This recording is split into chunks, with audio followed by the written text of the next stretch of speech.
കാസർഗോഡ് ഉപ്പള ഗേറ്റിനു സമീപം ആംബുലൻസ് നിയന്ത്രണം വിട്ടു മറിഞ്ഞ അപകടത്തിൽ പരിക്കേറ്റ ഒരാൾ മരിച്ചു. കണ്ണൂർ സ്വദേശിനി ഷാഹിനയാണ് മരിച്ചത്. 6 പേർക്ക് പരിക്കേറ്റു. രോഗിയുമായി പോയ ആംബുലൻസാണ് ഇവിടെ അപകടത്തിൽപ്പെട്ടത്. അരുൺ പാറയ്ക്കൽ വിവരങ്ങൾ നൽകും കാസർഗോഡ് നിന്ന്. അരുൺ, എങ്ങനെയാണ് ഈ അപകടം ഉണ്ടായത്? ഇന്ന് രാത്രിയോടുകൂടിയാണ് ഈ അപകടം, വൈകുന്നേരത്തോടു കൂടിയാണ് ഈ അപകടം ഉണ്ടാകുന്നത്. കണ്ണൂരിൽ നിന്ന് മംഗലാപുരത്തെ സ്വകാര്യ ആശുപത്രിയിലേക്ക് പോകുകയായിരുന്ന ആംബുലൻസ് ആണ് അപകടത്തിൽപ്പെട്ടത്. 10 വയസ്സുള്ള ഒരു കുട്ടിക്ക് വിദഗ്ധ ചികിത്സയ്ക്കായാണ് മംഗലാപുരത്തെ ആശുപത്രിയിലേക്ക് കുട്ടിയെ മാറ്റുന്ന സമയം ഉണ്ടായത്. അതിനിടയിലാണ് ഈ ആംബുലൻസ് ഉപ്പളയിൽ വെച്ച് അപകടത്തിൽപ്പെട്ടത്. എതിരെ വന്ന ഒരു കാറുമായി കൂട്ടിയിടിക്കുകയായിരുന്നു.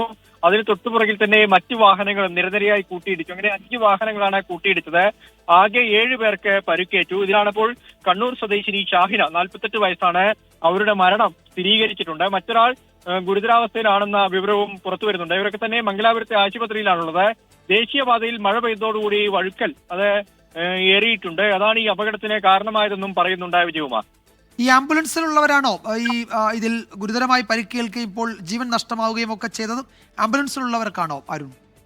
ആംബുലൻസിലുള്ള ഒരാളാണ് ഇപ്പോൾ മരിച്ചത്. കണ്ണൂർ സ്വദേശിയായ ഷാഹിനിയാണ് മരിച്ചത്. കണ്ണൂരിൽ നിന്നായിരുന്നു ഇവർ മംഗലാപുരത്തേക്ക് പോയിരുന്നത്. ഈ പരിക്കേറ്റ കുട്ടിയുടെ ഒരു ബന്ധു തന്നെയാണ് ഇപ്പോൾ ഗുരുതരാവസ്ഥയിലുമുള്ളത് വിജയകുമാർ. യെസ്, അരുൺ പാറയ്ക്കലാണ് വിവരങ്ങൾ നൽകിയത് കാസർഗോഡ് നിന്ന്.